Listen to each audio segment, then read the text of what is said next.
soir. Mais d'abord, hier, en plein match de hockey à heure de grande écoute, vous avez peut-être remarqué cette nouvelle publicité. Excusez-moi, mon sandwich a vraiment l'air mauvais. Pouvez-vous le changer? Pas de problème.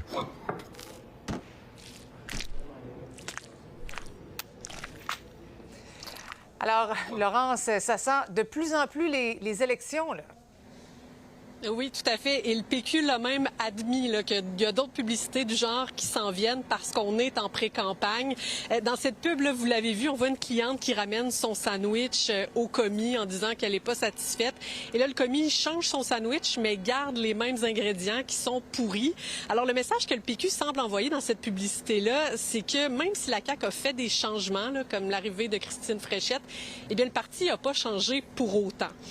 Donc, ça a été beaucoup d'argent investi là, dans cette publicité-là, quand même, de la diffuser pendant un match des Canadiens, qui est probablement l'événement télévisuel le plus écouté en ce moment. Ça doit pas rien coûter, là. Alors, on peut se demander pourquoi c'est la CAQ qui est visée dans cette publicité-là, alors que, pourtant, c'est les libéraux là, qui sont nez à nez avec le PQ dans les sondages. Voici la réponse du chef. C'est une pub qui porte sur le bilan réel de la CAQ, qui est catastrophique en termes de gaspillage, d'improvisation et de promesses brisées.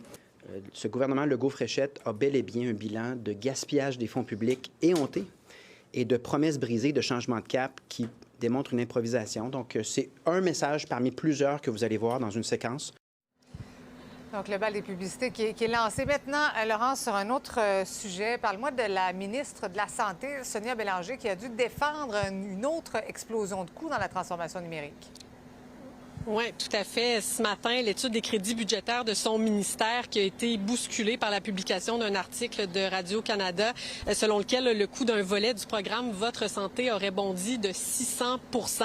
Alors évidemment, les partis d'opposition avaient beaucoup de questions pour la ministre. Elle a d'ailleurs eu beaucoup de difficultés à répondre aux questions. Elle a renvoyé la balle à plusieurs reprises à Santé Québec, même que le député libéral a dû lui répéter plusieurs fois la question.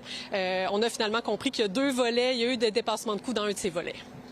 Alors, au lieu d'être à la merci constante d'une firme qui développe un produit avec nous et qui va aller le vendre après sur le reste de la planète, c'est ça l'orientation. Là, je comprends que ça, c'est dérangeant, mais c'est la bonne pratique qu'on est en train de faire.